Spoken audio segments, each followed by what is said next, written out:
Shortlisted candidates drawn from Namibia's legal and academic fields all underwent psychometric testing before the public interview process. The integrity and professionalism of the Electoral Commission of Namibia is paramount, and we are committed to ensuring a fair and unbiased selection process. Each of the candidates outlined their vision for the electoral body based on the different topics given to them by the ECN commissioners.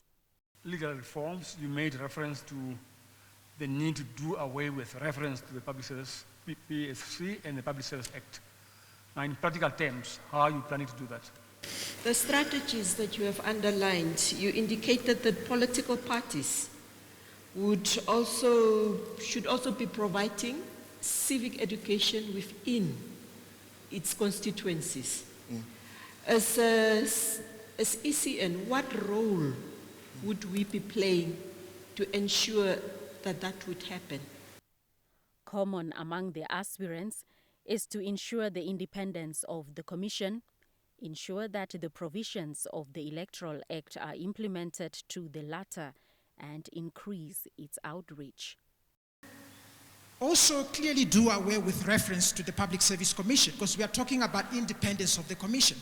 So it's time that we move away from there, from the Public Service Act, in order to enhance that dream of becoming completely independent. Allow for extension of voting time on polling day, if justified, if there are reasons that justify for such an extension. And one of the strategies that you need to do is that you need to look at the stakeholders that are involved. Well, let me start from the Commission's perspective. Is that first thing is that requires the Commission to look at the civic and voters and civic education. And that one is actually a statutory provision that has been made in the Act. So basically, the moment that you have a hostile environment is that the likelihood that the voters turnout will be low, there will be a voters apathy. That element is there. But if you make use of civic and if you make use of voters, in this case civic education, is that you will be able to make the sovereigns understand that what is a need for the elections. Of one of to say is any independent electoral management body.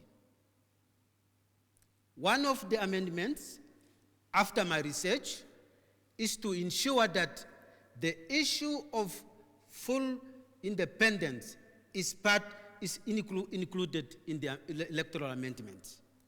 To ensure that the Commission has a full autonomy as provided for in the Constitution. The key also, you must actually show that there is a report that is written at the end of the elections to inform the stakeholders, both internationally and nationally, and also